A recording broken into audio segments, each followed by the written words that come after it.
Hello students, welcome to my channel S Goyal mathematics. Students, आज हम MSc mathematics final के लिए स्टार्ट कर रहे हैं कंटिन्यूम मैकेनिक्स। तो आज हम इसका सिर्फ एक छोटा सा टॉपिक करेंगे क्योंकि हमारा फर्स्ट लेक्चर है, तो फिर हमें बच्चों का रिस्पॉन्स भी पता चल जाएगा। तो चलिए स्टार्ट करते हैं। तो आज का हमारा टॉपिक है vector product of two vectors. तो हम दो वेक्टर का क्रॉस प्रोडक्ट कैसे निकाल सकते हैं वो हम सीखेंगे। कंटिन्यूम मैकेनिक्स में आपके पास में शुरुआत में 4 से 5 डेफिनेशंस है, वो आपको अच्छे से क्लियर होनी चाहिए, उसके बाद ही हमारे पास चैप्टर आएगा। तो सबसे पहले डेफिनेशन समझ लीजिए। The vector of cross product of two vectors A vector and B vector is denoted by A vector cross B vector. ये आप 12th में पढ़ चुके हैं। And is the equals to vector C which is normal to both A vector and B vector. इसकी definition कुछ इस प्रकार की है, C vector equals to A vector cross B vector, और हम इसे इस प्रकार डिनोट कर सकते हैं A B sine theta N. तो ये देखिए, ये हमारे पास ए वेक्टर है, ये हमारे पास बी वेक्टर है, तो इनका क्रॉस प्रोडक्ट क्या होगा, A vector cross B vector. Okay, यहाँ पर देखिए हमारे पास दो वेक्टर हैं, ए वेक्टर और ये है हमारे पास बी वेक्टर।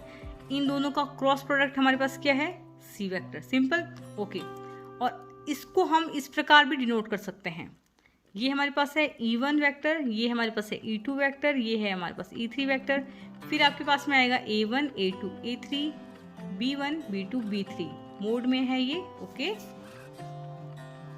ओके, अब आप C वेक्टर को इस प्रकार भी लिख सकते हैं, C1 E1 vector plus C2 E2 vector plus C3 E3 vector. जहाँ पे आप C1 हमारे पास क्या है, देखिए ये हम जानते हैं, मोड निकालना आप जानते होंगे। सबसे पहले हम इसको लेते हैं E1, फिर हम इनको लेते हैं A2 B3 minus B2 A3। तो ये आ गया आपका E1 vector A2 B3 minus A3 B2। Simple. इसी प्रकार फिर हम E2 को लेते हैं, फिर आपके पास में आएगा A3 B1 minus A1 B3। Okay, फिर आपके पास में आता है E3 A1 B2 minus A2 B1। ये आप 12th क्लास में निकालना सीख चुके हैं। तो इसको ही इसने शॉर्ट फॉर्म में लिखा है, जैसे A2 B3 minus A3 B2, इसको हम सीधा डायरेक्ट लिख सकते हैं C1। ठीक है, इसको इसने C1 मान लिया है। A2 B3 minus A3 B2 को इसने C1 मान लिया है, और C1 की वैल्यू हमारे पास ये है A2 B3 minus A3 B2।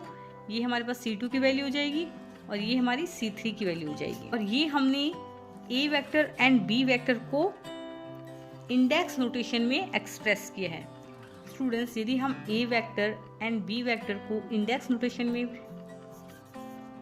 Express करना चाहिए तो हम इस प्रकार कर सकते हैं।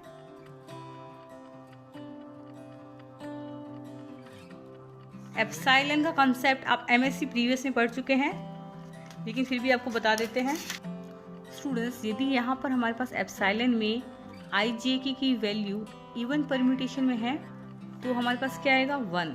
ओके, इसी प्रकार स्टूडेंट्स, यदि हमारे पास आई जे की वैल्यू ऑड परम्यूटेशन में है तो हमारे पास एप्सिलॉन आई जे की वैल्यू -1। स्टूडेंट्स देखिए, इवन परम्यूटेशन क्या होता है, तो देखिए ये है हमारे पास एप्सिलॉन 1 2 3। ओके, अब देखिए 2 को हम आगे ले गए। ठीक है, 2 को हम आगे ले गए, 2 के बाद हमारे पास क्या नंबर है, 3। तो ये हो गया 2 3 2 3, फिर हमारे पास 1।